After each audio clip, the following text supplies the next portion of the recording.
আলহামদুলিল্লাহ, নবম জাতীয় পে কমিশন অতি দ্রুত তাদের কাজ করে চলেছেন এবং পে কমিশনের কাজ এখন চূড়ান্ত পর্যায়ে। আমরা আশা করি অতি অল্প সময়ের মধ্যেই কমিশন তাদের চূড়ান্ত রিপোর্ট জমা দিবেন বলে আমরা আশাবাদী। আজ অর্থ উপদেষ্টা মহোদয় একটা সভায় বলেছেন যে পে কমিশনের বিষয়টা আগামী সরকার এসেও ইস্যু করতে পারে। শুনুন।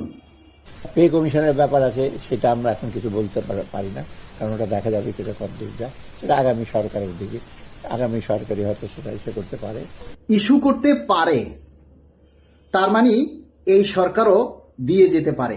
এই সরকার যে দিবেন না বা দিতে পারবেন না এ কথাটা কিন্তু একবারও বলেননি।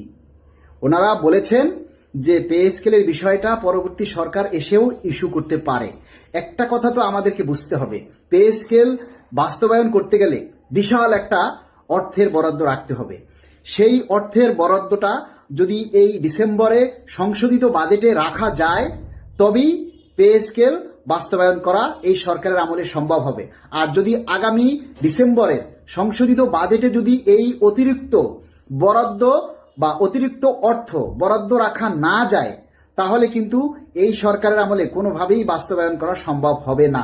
তাহলে কিন্তু আমাদের পরবর্তী অর্থ বছরের উপরে নির্ভর করতে হবে এবং সেই অর্থ বছরে যেই সরকার ক্ষমতায় থাকবে সেই সরকারকেই তখন বাস্তবায়ন করতে হবে। তবে আমরা সরকারের কাছে দাবি জানাই যে আপনারা এই সংশোধিত ডিসেম্বরের যে সংশোধিত বাজেট হবে এই বাজেটেই যাতে আপনারা এই অর্থের যোগানটা দেন এবং এই অর্থের বরাদ্দটা রেখে সরকারি কর্মচারীদের এই নবম পে স্কেল আপনারাই বাস্তবায়ন করে এদেশের সকল সরকারি কর্মচারীদের মুখে হাসি ফোটাবেন।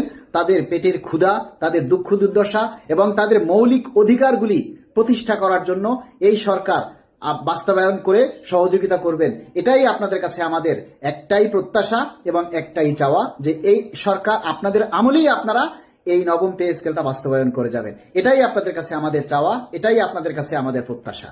এবং এই সরকারের প্রতি আমাদের অনুরোধ থাকবে, আপনারা নবম পে স্কেলের গেজেট প্রকাশ করে যান। বাস্তবায়ন যদি পরবর্তী সরকার এসেও করে তবু আমরা চাইব এই সরকারের আমলে যেন গেজেট প্রকাশ করা হয়। ডিসেম্বরের সংশোধিত বাজেটে যদি এই অতিরিক্ত বরাদ্দ রাখা সম্ভব নাও হয় তাহলে আগামী অর্থ বছরে এসে যদি এটা বাস্তবায়ন করতে হয়, কিন্তু আমরা চাই এই সরকারই যেন গেজেট প্রকাশ করে যায়।